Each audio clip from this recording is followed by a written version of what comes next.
coming all the way from Belmopan and the U.S. Embassy in the person of U.S. Chargé, Keith Gilgis. Good morning, sir. Good morning. Thank you, Tanya. Thank you, Ernesto, for having me on again. It's been a little while, but it's always always great to come back and have a conversation. It's good to have you here. Yeah. Well, it's all about Horizon Beyond the Horizon 2020. Well, what is it? So Beyond the Horizon is an activity we've done it 4 times before in Belize, but it's an exercise we undertake in cooperation with our Belizean partners to provide humanitarian assistance here in Belize. So what does that look like? So it means we'll have a bunch of uniformed military personnel coming in, and they're active duty, they're National Guard folks, they're reservists, but they come in and they provide both construction projects for schools, and there are 4 schools that were picked out, and there will be some refurbishment, some new building that goes on. They'll be building a medical clinic, and then in addition to that, they'll be providing medical care at 4 different sites. They'll actually also be doing a surgical site, and there will be a veterinary livestock exercise. And again, so you say, okay, well that's great, why are we doing that? Well, it's also an opportunity for our military folks then to have that kind of exercise overseas. Yeah. And anybody that's traveled, your expectation of arriving in a place, you think you know what it's going to be like, but did you pack correctly? Did you bring the right things with you? Well, these exercises are an opportunity for our folks to actually exercise their skills, to go out. You might meet your future wife. That could daughter, happen. my All right, daughter. that could happen. Right, it is Belize, and it certainly anything can happen. But for the most part, it's a win-win situation for us. Our folks could practice doing a medical clinic somewhere and building the clinic and staffing it and setting up the surgical unit, and then say, okay, well, we've practiced doing all that, now we can pretend do some surgeries and then pack it all up and go. Now, if we're going to invest the time to bring the folks in, let's actually then say, well, let's exercise our skills, let's use them here, and certainly there are communities that will have some specific medical needs. And as part of this, as part of these clinics we'll be running, there will be general medicine, women's health, preventative medical education, optometry, dental care, pharmacy services, pediatric and family medical care. So all of these things will be part of this. And again, it's a win-win situation because the folks that are having the opportunity to do this in a different location, to come to Belize, it is different from operating in the United States. And the other thing I'd say is that it's one thing to talk about, we said sort of the pointy edge of the spear. So they're out providing the medical care. But for that person to be able to provide that medical care, for that U.S. doctor, there's a whole bunch of logistics that need to take place. Stuff has to be flown in, by planes. It's got to land at Belize Airport. It's got to be unloaded, put on trucks, put on helicopters, moved to the sites. And so all of this is an opportunity for our folks to, again, exercise those skills. To make sure we've got the right things in the right place at the right time. So we'll have about, all told, probably 250 personnel moving in and out as part of this exercise. There are going to be helicopters, big cargo planes flying in. Do you get to ride on the helicopters if you're really good? I did the last time they did it. In fact, they're the pleasure of riding one of those. I've had the opportunity a few times. Hey, as an exercise a little while back, we actually landed a Black Hawk helicopter on the front steps of the U.S. Embassy about a month and a half ago. It was pretty cool to see. But again, that not only proved to us that we have the capacity, that there is a space to be able to do that, but also it's great practice for the pilot. Exactly. But not only that, you never know, there might be an emergency situation. You never know how things play out in life. And so these unexpected practices can lead to different skill sets. You never know you might actually need them. Yeah. So in the future, should there be some sort of humanitarian need, should there be some disaster response, if folks have never practiced, have never done it before, and don't have the experience, it's that much tougher to do. So we want to make sure Beyond the Horizon is not just in Belize. It is an ongoing exercise that happens throughout Central America and the Caribbean. At the same time, or? Beyond the Horizon 2020, Belize. So there will be exercises going on other times, other places. And it takes years to plan these. Is this also in an effort to train our military and our personnel in mass casualty operations? Because I know a few years back in my capacity in another life, we were doing some sessions in terms of mass casualty and how you deal with, this is in preparation for the Olympics. And I remember our particular representation, we just didn't have the capacity, or we just didn't even have the setup for if there was some sort of mass casualty event in Belize. Yeah. So in that instance, if there's not the capacity for the host government to respond to some sort of mass casualty event, to respond to some humanitarian need, to some disaster, the government will often say, hey, listen, we're looking for some outside help. We want to make sure if folks come to us and say, we can use some help in this area, that we know we've got the capacity to come in and provide it. We've done the training, we've done the exercises. And so much of what this is about is not us coming in and saying, we're going to come do X or Y, but it is about interoperability between our forces and the Belizean military. But more than that, interoperability between our government and the Ministry of Health on health issues, and the Ministry of Education on education issues. So, you know, for military folks to operate with civilians, that's a learned skill, and how things are different. And these same folks might have done an exercise somewhere else in the Caribbean or done an exercise somewhere else in Central America, and they also learn that it's different. Every operating arena is going to be different. We want to make sure that they're equally trained, should there be the need to provide that kind of assistance. Do you always build a structure when you come? Is it part of it? So it can be any variety of things, but again, that's one of those skills. So if we are deploying folks some of our folks overseas somewhere, they might well need to build something. So let's not just have them train on how to build in the U.S., where if you're missing a part, you run down to the Home Depot and pick it up. You say, okay, it might be different here. Maybe the electricity capacity is different. So the expectation that there'll be outlets to plug everything in. That kind of experience you only get when you do it for real someplace else. So yes, usually these sorts of exercises, let's say, we gain the skill of building this facility in another place, and we leave behind a tangible result of that partnership. How much assistance do you ask from the local authorities? So it's also, you know, in terms of planning of the activities, you know, the Belize government proposes sites. You know, we did Beyond the Horizon in 2017, was in the south. So at that time, the determination was made, you know, let's do the next Beyond the Horizon in the north. Let's find different areas. Let's spread the capacity around. There are different, you know, different topographies. So it's also an opportunity for us to have that experience. But again, this is working with the Ministry of Health on where does it make sense to put a clinic? Where does it make sense to build a clinic, to provide medical health care? Explain to us the difference when you say it's not the regular army, it's the reserves. What's the difference? Oh, so we have, you know, they're active duty military. That 24/7, that is their job, and they can be with the federal service. They can be, you know, the Army, the U.S. Navy, the Marines, the Air Force. You can also have folks that are with the local National Guard. So Louisiana has its own National Guard. Every state has its own National Guard. And in fact, the reason I mentioned Louisiana is because the State National Guard partnership with Belize is through Louisiana National Guard. Each National Guard will have a country out there that they partner with for these types of activities. Then there are the reservists, the folks that if they're needed are called up. They spend a couple weeks every year on active duty. And so we want to make sure that, again, as we're exercising, that the National Guard is interacting with the U.S. Army, is interacting with reservists, because all those folks need to practice these skills. You know, once you learn something, if you don't use it, that skill starts to fade. You know, if you aren't practicing it, you aren't going to be your best at it. And so this is an opportunity to bring all these pieces together, working with the BDF. And once you're in there, you're expected to do combat if necessary? Reservists, National Guard? Oh, speaking specifically broadly about the military, not this exercise, not this exercise. Let's be clear about that.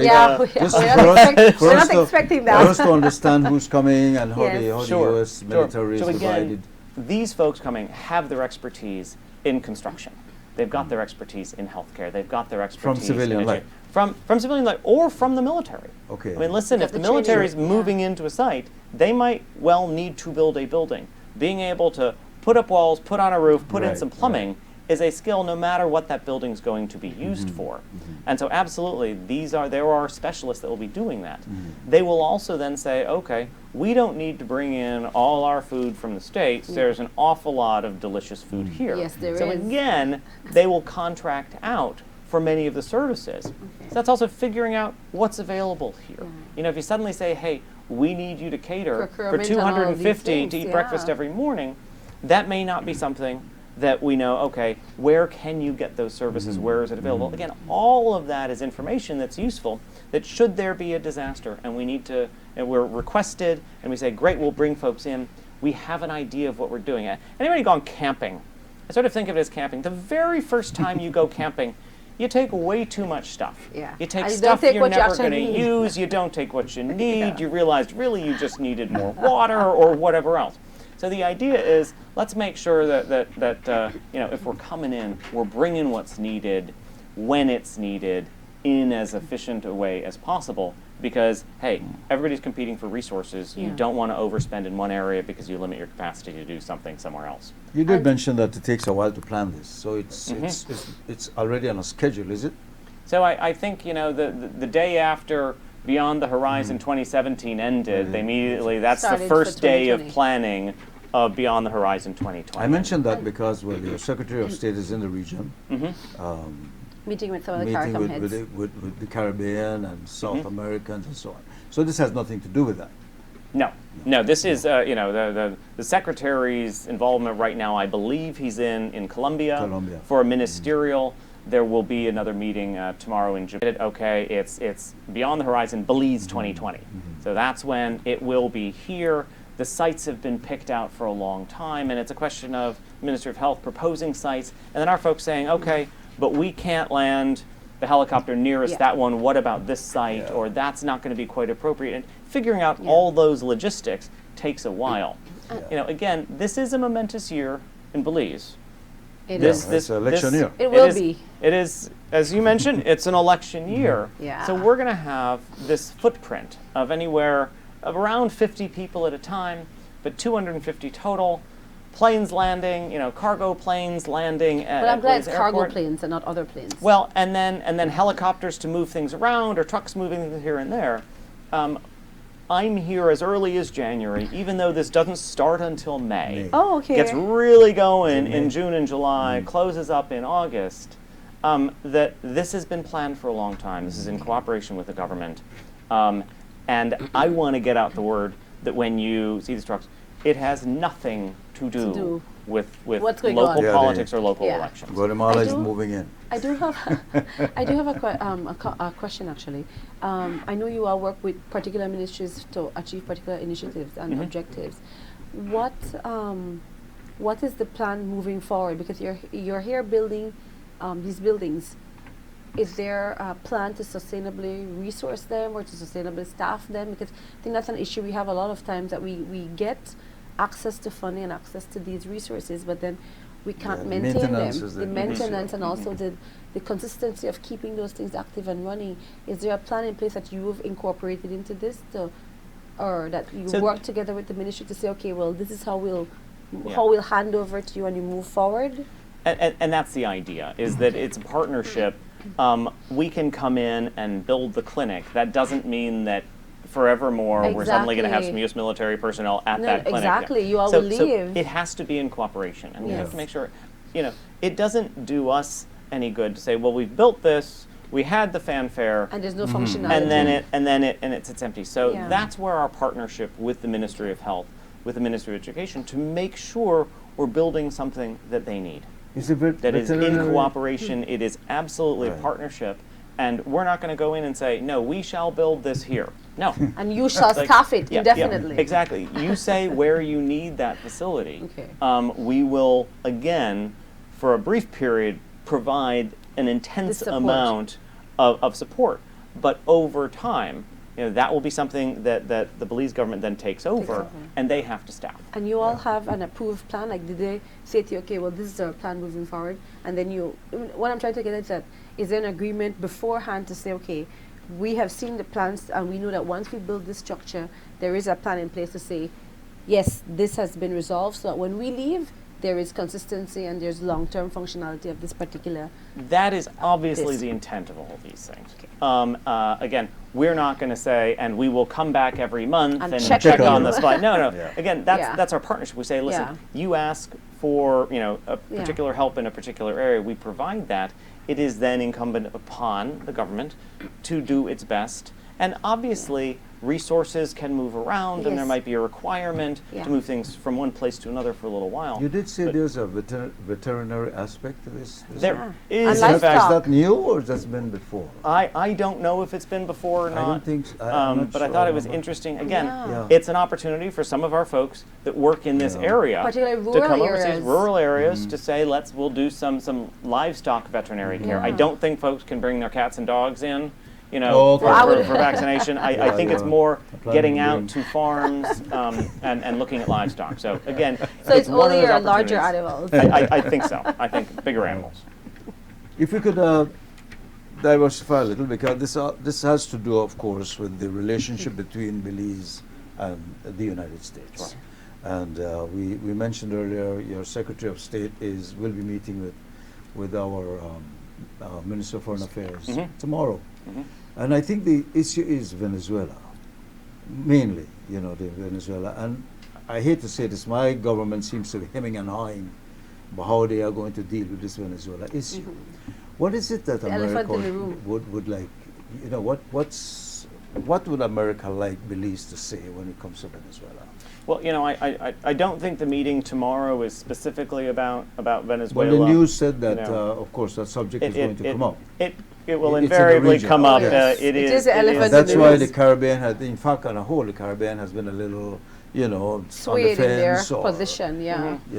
As I've often said, and I've talked to senior members of the government, and we have one view on what we think is the best way Right. forward in Venezuela, Right. and we have not always agreed with the leadership here on that. It's always a respectful conversation, and we are allowed to have differences of opinion. But we still say that Maduro's sham election back in 2018 meant that he was not a legitimate leader.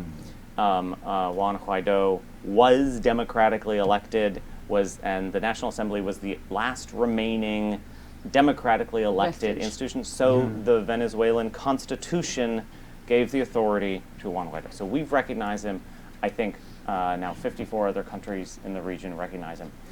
I also recognize that there is a residual and lingering affinity between the people of Belize and Venezuela as a result of the largesse from Petrocaribbean. Petrocaribbean. Yeah. that's I don't right. deny that in the least. Yeah. Right. And I think there were opportunities to do some great things here with that money. But again, to me, that's thank you to the Venezuelan people for their largesse. And supporting Maduro is not a great way to say thank you when the Venezuelan people are suffering so Right. badly Right. under the economic collapse. But I think taking that's where place. the dilemma comes in, Yeah. because they end up being the elephants fight, Yeah. the grass The gets grass to trampled. trample. And I think countries, Belize would think, well, why do you put restrictions on them? But then again, how else can you try and, Well, change things in Venezuela if you don't do that? The economic collapse is solely and completely the fault of failed economic policies of the Chavez and Maduro regimes. Ultimately, it began okay back in '99. was Listen, unsustainable. It was it was unsustainable. It's a very rich unsustainable country. over They time. shouldn't be in the position Yeah. they are. Yeah. It has incredible resources. But- Our sanctions, which only came in early last year, were to say we are going after the leaders of the government who are stealing from the Venezuelan people. Yeah. We're not going to let you use our financial system to hide the illegal things that you've done and moving money out. So we've said we're going to sanction those leaders. We are no longer going to allow the leaders to use PDVSA as their own piggy bank to get rich in offshore accounts. So we said we are going to stop buying oil from PDVSA. The truth is, at this point, we don't need that oil. We are able to produce. We are nearly self-sufficient. I mean, the shale revolution has really changed the politics of oil. But ultimately, that was to say that money wasn't going to benefit Where the was it supposed Venezuelan to be people. going? That was going into offshore accounts and to benefit the cronies of Maduro. Right. So that's what we're sanctioning. We absolutely want to provide humanitarian assistance and have tried, Yeah. and will continue to work to provide humanitarian assistance to the Venezuelan people. We will continue to work with the governments that are hosting all of the refugees that are pouring out of Venezuela because people don't have medical care, they don't have food, they don't have other things. They don't have you know. groceries in some of the stores. And so ultimately, the future of Venezuela is not one that includes Maduro. He has to go. That's But that's not plain an and simple. anti-Venezuela policy. That's an No, that's it's a pro-Venezuela yeah. policy. Okay. Well, the whole region as well, because Cuba now is also under sanctions, and Part creating a of whole- the reason that Cuba gets involved in this is because it is providing an awful lot of the direct security support to Maduro and his cronies. You know, Maduro doesn't trust his own people and his own security forces to protect him. Well, So he's Well, surrounded that's why by they're leaders. He has good That's why reason, they and are so the- he's surrounded by Cubans. Cubans have an incentive to keep Maduro in place because they're benefiting from his rule at the cost of the Venezuelan people. are we at a stage now in the world that people and policies don't matter? It's just revenge or hate for each other? I don't think so. You know, You don't want I to believe believe that. I don't know. I don't believe it, and I'll respectfully disagree with you on this one Okay. because I do believe that while these things get the press, you know, it's what people want to still read good. about. Good They're is going to still click on it, happening, yeah. but there is so much that's going Yeah.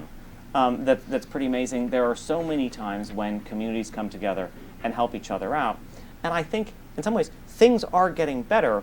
We're just getting This is the much evolutionary better. stage, I think. Yeah, exactly. At focusing on some of these negative things, but you know, when we look at the affinity between the U.S. people and the Belizean people, when we look at the increased opportunities to Yeah. have exchanges, whether it's our youth ambassadors, Yeah. you know, from Belize, these young high school We students have a lot of that'll be programs there. heading to Yeah. the States, the tourism back and forth, tourism numbers are up. You know, I just Yeah. had some family and friends down visiting, spent the weekend in Placencia. That's the You best know, part of the You have to country. think that the future is beautiful if you get to spend the weekend in Placencia. I know. It's unfortunate about Miss Mackenzie, though. You know, it's unfortunate. Yes. So, And you know, that's another mystery we have to solve very soon. yeah. But yeah. anyway, looking at it optimistically and looking at what's going on up beyond Horizon 2020 in May, so it starts in May. Cold stuff in And I've August. had the pleasure of being involved with 2017. I think they built the housing, the generator system for a hospital, but I'm not sure. Could be. Yeah, could that's, be. I think that's I what they wanted did. to ask, were they the team that built some of the houses on the Western Highway on St. Matthews, I think, or Cotton Tree? I don't. I Yeah. It's don't a think couple they built years houses ago. like that. I think they I don't know, I built mean the for school, sure. sorry, the school. Because school, I remember yeah. a couple years ago I saw a lot of uniformed personnel and they were building buildings and You structures. like men in uniform, right? I do, but Yeah. I was just passing and I casually It, saw people building on the side Yeah. of the road. Here's the funny part. There are so many ways in which my government is cooperating Yeah. with the Belizean government. It might be another initiative. And it could be another initiative. In Okay. fact, we're rolling out what we call our partnership brief, which is where I bring my team together, and we can start explaining to our interlocutors, the people we chat with in the government, just I'm not sure people know the entire range of things that we work on. I don't always know everything that we're working on because, I empower my people to say, go out there. Yeah. If it's an easy decision to say yes and do this, Yeah. it doesn't need to come through believe me. me, we know. Make the But I decision. mean, it's become so much. It's become part of the environment. It's Yeah. part of our culture when we see it all the time. Yeah. Yeah. It really does. Yeah. But I Yes, wanna- we know that. I'm going to do my best to still make sure that we highlight it and take credit for it because No, no, oftentimes of we can course. do these things You and got folks to. Of may course, not you know have who to. did it. But I want to make sure we're getting credit. But it's about the win-win scenario. It's about being able to build the relationships and the partnerships. And symbiotic if I can come on relationship. TV and take credit for it, anytime you're willing to have me. And we You're come back always and we can welcome chat here. a little bit about your Yeah. experiences here and all the Yeah. nice people you've met and Absolutely. the underlying sometimes relationship between the peoples and that actually exists. Yeah, you know. absolutely. And I so mean- this month also marks for me my halfway point. Oh, So I've already been here for a year and a half. I've got a year and a half left to go. So I'm no longer flies. looking at the majority of time ahead. I now start thinking, boy, next carnival's going to be my last carnival. I didn't have a chance to play in the carnival in September, but I'm Well, absolutely playing the carnival next you, September. you're also here for an election year for your country, so. It is. It is an interesting Yes. time, and we will again. I'm a professional diplomat. I'm a professional foreign service officer. Yeah. I don't take sides in the politics. Yeah, I I know will how that- I know how that represent, goes. the policies of whomever the American people choose Yeah. to put in the White Well, at the House. end of the day, you represent the government and the people, not a political party. Exactly. So, Exactly. yeah. That's right. Keith, thank you for coming in. Always a Very pleasure much, having you. yes. Ernesto Tani, And, thank you very much. And you, of Ambassador. course, Mr. Benz, For moral support, for moral support, yes, moral support. That's right. Any relation to the Benz family? Like in Mercedes-Benz? That may be a secret. Thank you again for coming in. Thank you always, very much. always a pleasure good luck having with you. the project. Thank you. And we Thank want you. to say thanks to all our listeners and viewers, wherever you are. We thank you for joining us this morning. We hope we made it informative, interesting, and entertaining for you. We'll be back again tomorrow morning, same time, with more. Yes, say thank you. Tanya? Yeah, didn't say we're thank you to thanking. anyone. Yes, well, sir. we are a little We're a bit short-staffed, little so short-staffed today, everybody's so we pulling have an a extra, jack of yes. all trades. Yes, That's have Dorian. Dorian. He's our cut cameraman cinematographer. didn't, some reason, and master controller. operator, and we're streaming us on Facebook is Andrew, Yes, our Andrew. Julia, our Producer. producer, and we have Karen in the radio studio. Yes. Thank you all. Be kind to somebody today. Belize and beyond. Thanks Thanks for for choosing choosing love. Bye-bye.